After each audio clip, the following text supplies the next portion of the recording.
Well, for people, cabin fever is real. Sometimes you just have to get out and stretch your legs. Our dogs are no different, and it's up to us to make it happen. Pet behavior specialist Kathy Gannan returns. Good morning, Kathy. Hello. You know who Jane Austen is? Yeah, right. See, I found somebody who's not. You've heard the name at least. I've heard the name. To me, it was just like a total blackout. We joke Anyway. even he knows who Jane Austen is, right? Okay, There you so go. Who is he? This is Odie. Uh-huh. Odie's about 4. He's some sort of a border collie lab mix. He's a lovely boy. He knows how to sit, and he knows how to lie down. He knows how to shake. He's got one ear up, one He's ear got down. one, and it stays that way. It's That's great. hilarious. He's a little timid. He needs, and if he goes to a home with other dogs, it needs to be dogs that are pretty calm. School-age kids would be good. I love his ear. I know. Isn't that Isn't he fun? great? He's fun. It does add instant personality. He also seems very mellow. Is that an is. age related? Well, I don't know about that as a little bit personality too. Uh-huh. I mean, I have not heard a bark out of him. I Yeah. haven't heard a whine out of him. Now I'll jinx it, but Right. he rode very well in the car. He's well behaved. Has greeted everybody coming through. Yeah. Yes, you have. How old is he? Because I see a little bit of white coming through on his face, which is sometimes an indication of It is. age. What do we know about him? We have him down as about 4. Okay. So he might. So he's been around the block a little Yeah, bit. he knows how to be a dog. He's settled, He right? just would have to. But not the figure- puppy stuff. If you're Yeah. trying to avoid that phase, he might Right. be a great choice. Yes. Maybe at some point in his 4 years, he took the backyard fun class. Right. Sure. What class is that? It's actually a lot of fun. It's a way that you can play with your dogs, things that you can make and have at your own house.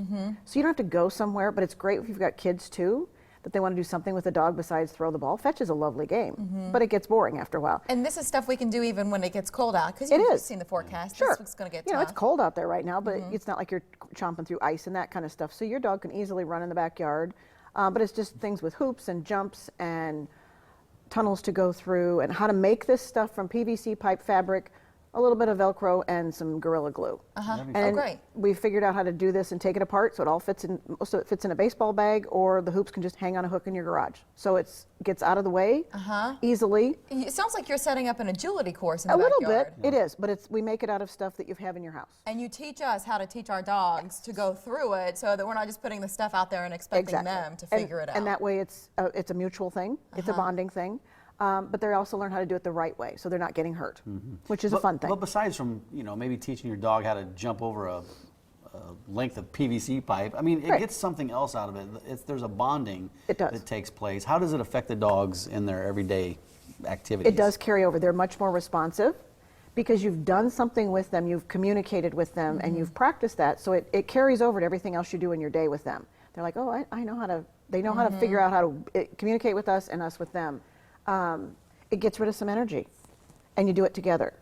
When you does know? the next session start? Starts in January. And it lasts for? 4 weeks. Okay, so you can sign up for that class and others. You do need a basics class before you get started on this one.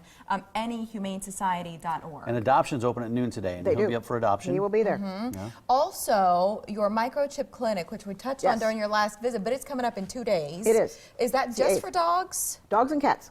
And why do we want microchip? Well, it's a great way, because all they do, they put it between the shoulder blades and they can scan it. And vet clinics, all of our animal control officers, we have scanners, so it's a great way to find your pet if your pet gets lost, which is a marvelous thing. Get them returned back to you. Yeah, you have a 3-hour time period right Yes, here. we do. It's $10 per animal. You just show up. You don't have to make an appointment. You just show up. Right. At the Nebraska Humane Society, and you're- then they'll put that chip in. How long does it take? Just a couple minutes. You're right? in, you're out. You know, And we depending on the line. We had a neighbor whose dog ran off. We didn't know where he belonged, Right. but we took him to a clinic. They scanned him, and we Yep. were able to get him home, and she was so grateful. Exactly. It's a wonderful thing. Yeah. You know, there's been lots of times where it's happened Sure. over years, period of years, and Yeah. the dogs show up and they scan them and find out, oh, wow. It's a good Get them back to thing. their original homes. And $10 is a good price. $10 is a really good Usually price. more than that. Thank you so much, You're Kathy. welcome. Kathy. Thank you. Good to see you. Good to see you. Bye, dude. Hope you find I like the your family ears. today. Don't you? Yeah, good I stuff. love his ears. Well, this Thursday night.